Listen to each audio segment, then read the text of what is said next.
اور سر ایک بڑی دردناک حدیث ہے ابو ذر غفاری کے بارے میں، وہ حاکم میں ہی ہے، المستدرک الحاکم میں۔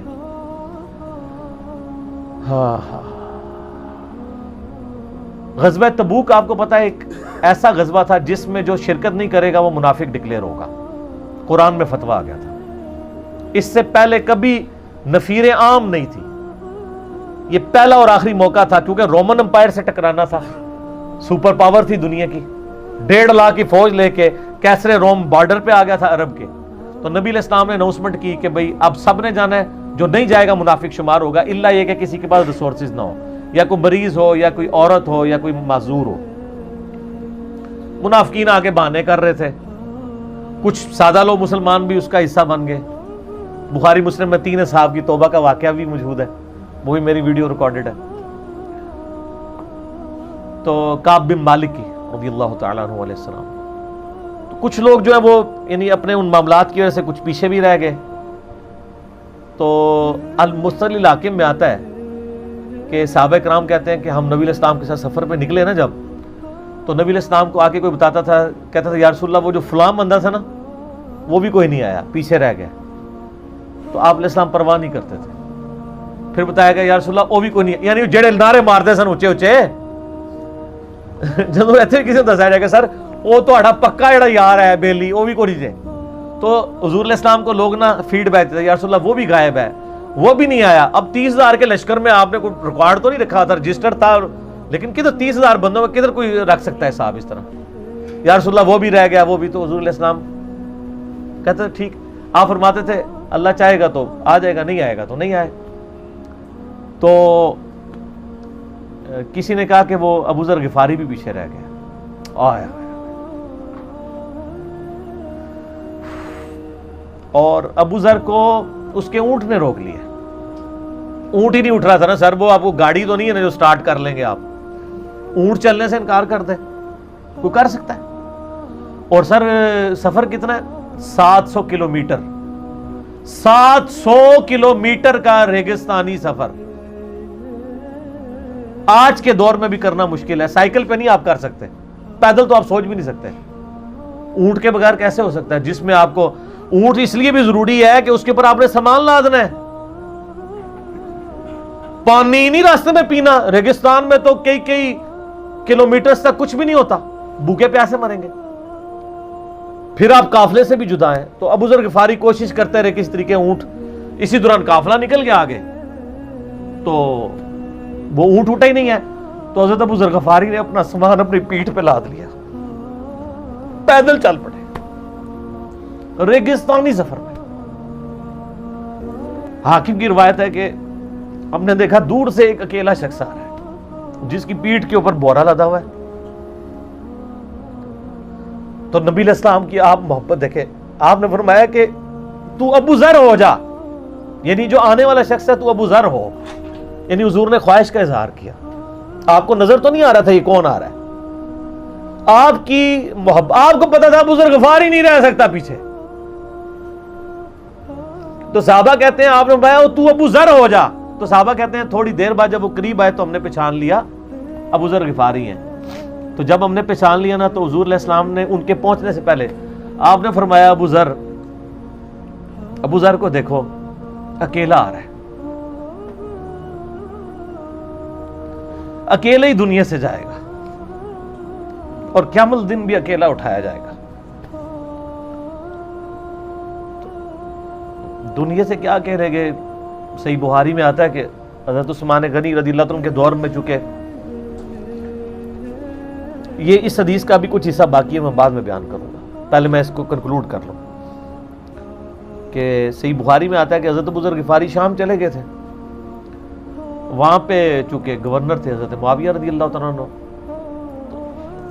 وہ قرآن کی وہ جو سورہ توبہ کی آیات ہے نا کہ جو لوگ سونا اور چاندی جوڑ کے رکھتے ہیں یہ گرم کر کے ان کی پیٹھوں پہ، ان کے ماتھے کے اوپر لگایا جائے گا قیامت والے دن، تو وہ یہ آیت پڑھا کرتے تھے، اور حضرت معاویہ سے ان کا جھگڑا رہتا تھا کہ تم لوگ جو یہ مال جوڑ رہے ہو نا اور یہ اتنے خزانے تم لوگوں نے بنا لیے ہیں، یہ نبی علیہ السلام کی تعلیمات کے خلاف ہے۔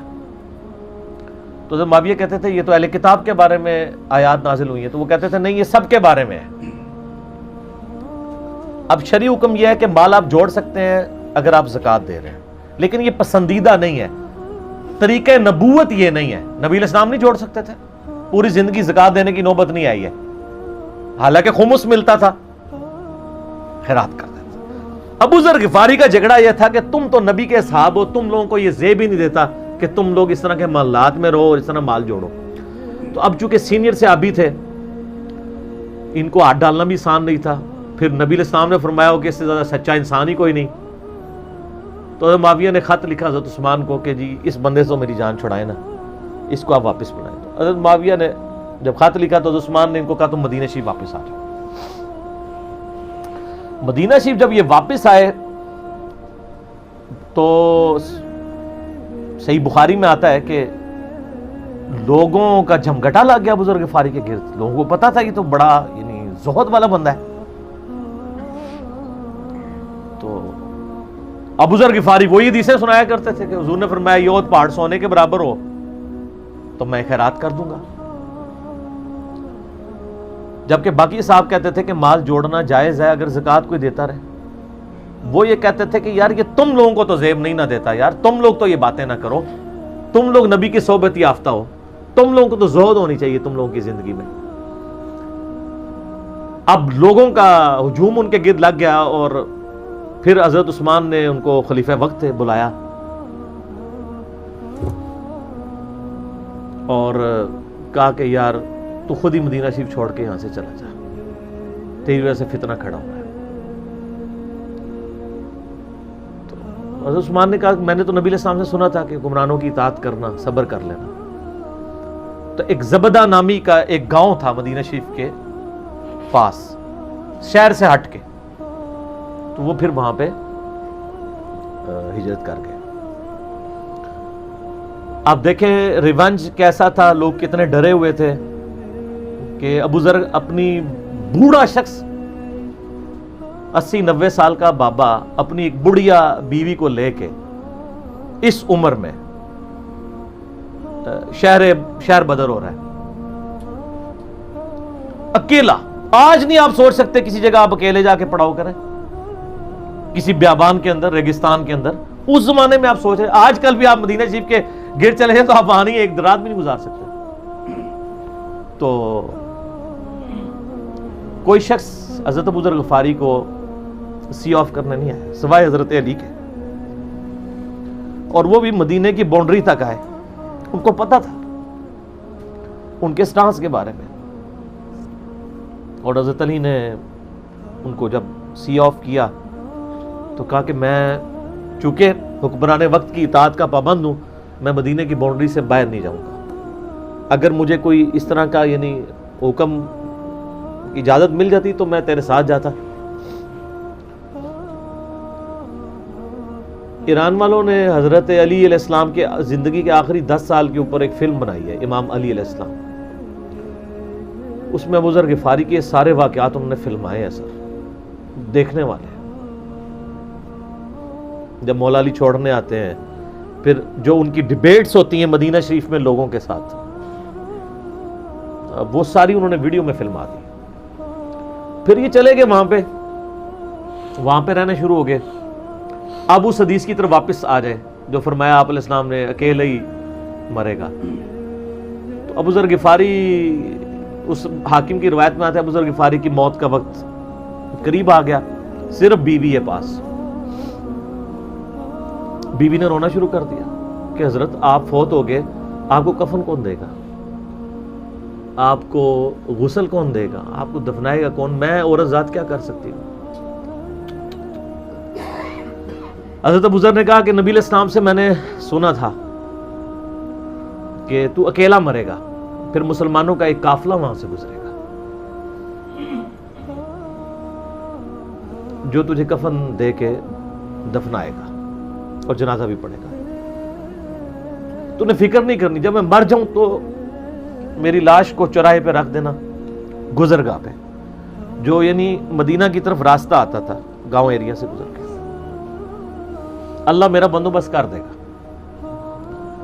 وہی ہوا کہ ان کے مرنے کے بعد مسلمانوں کا ایک قافلہ دور سے آ رہا تھا.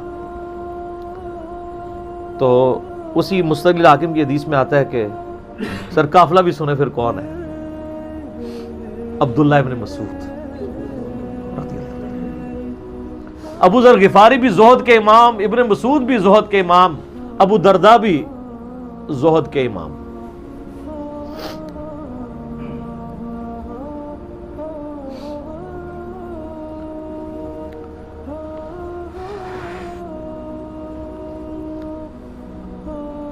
ابن مسعود رضی اللہ تعالیٰ عنہ جب وہاں پہ رکے، ان کو تو نہیں پتا تھا یہ کون ہے. تو انہوں نے کہا بی بی کیا وہ؟ ان کا میرا خامند مر گیا ہے. ان کا یہ کون ہے؟ تو انہوں نے کہا ابو ذر غفاری. عبداللہ ابن مسعود کی چیخ نکل گئی، چیخ ماری انہوں نے. ان کا واہ. اللہ کے نبی نے فرمایا تھا کہ ابو ذر اکیلا آ رہا ہے تبوک کے موقع پہ، دنیا سے بھی اکیلا جائے گا، اور قیامت والے دن بھی اکیلا اٹھایا جائے گا. یعنی اب اسی سرزمین سے ہی اس نے اٹھنا ہے نا، ہر بندے نے اپنی قبر سے اٹھنا ہے. یعنی وہ مسلمانوں کے قبرستان میں بھی دفن نہیں. ایک یہ جو مزار کی رٹ لگائے پھرتے ہیں، میں ان سے پوچھتا ہوں تمہارے بابوں کی کیا اوقات ہے؟ ابو ذر غفاری کا مزار دکھاؤ کدھر ہے. جو اس روئے ارض پہ نیلی چھتری کے نیچے سچا ترین انسان جس کو اللہ کے نبی کہہ رہے ہیں، اس کا کوئی مزار نہیں ہے. غریب المتنی میں مرا ہے، اس کی قبر بھی ایسی جگہ ہے جہاں مسلمانوں کے پاس قبریں بھی کوئی نہیں ہے. ایک ریگستان میں اکیلی قبر ہے، اس قبر کا بھی کسی کو نہیں پتا، اس پہ کوئی مزار بھی نہیں ہے، اور قیامت دن بھی اکیلا اٹھایا جائے گا. یعنی قیامت تک وہاں پہ کوئی قبرستان بھی نہیں بنے گا. ظاہر نبی علیہ السلام کی یہ بھی خبر ہے. تو کیا وہ ناکام ہو گیا ہے اگر مزارات ہی دلیل ہے کامیابی کی؟ تو عبداللہ ابن مسعود رضی اللہ تعالیٰ نے ان کو غسل دیا، کفن دیا اور دفنا دیا. یہ پوری ڈیٹیلز آپ کو المستقل حاکم میں مل جائیں گی. تو ابو ذر غفاری ان چند شخصیات میں سے ہیں جن میں پوری امت کا اتفاق ہے ان کی نیکوکاری کے اوپر. شیعہ بھی ان کو بہت رسپیکٹ دیتے ہیں، اہل سنت بھی دیتے ہیں، صوفیاء کے ہاں بھی ان کو امام مانا جاتا ہے زہد کی وجہ سے. آپ تصوف کی جتنی کتابیں پڑھیں، چاہے امام غزالی کی ہوں، رسالہ قشیریہ پڑھیں، اور لوگوں کو بھی پڑھنا شروع کریں، تو ابو ذر غفاری آپ کو زہد کے امام کے طور پہ ملیں گے کہ ان کی زندگی میں یعنی یہ زہد تھا کہ انہوں نے کس طرح کی زندگی گزاری ہے. سر لوگ مجمع میں مرتے ہیں، ان کو یاد کوئی نہیں کرتا. اور ابو ذر غفاری کو آج بھی دنیا یاد کر رہی ہے، ہم بھی یاد کر رہے ہیں رضی اللہ تعالیٰ عنہ علیہ السلام. اللہ تعالیٰ قیامت والے دن ہمیں ایسے نیکوکار لوگوں کا ساتھ نصیب فرمائے. آمین ثم آمین.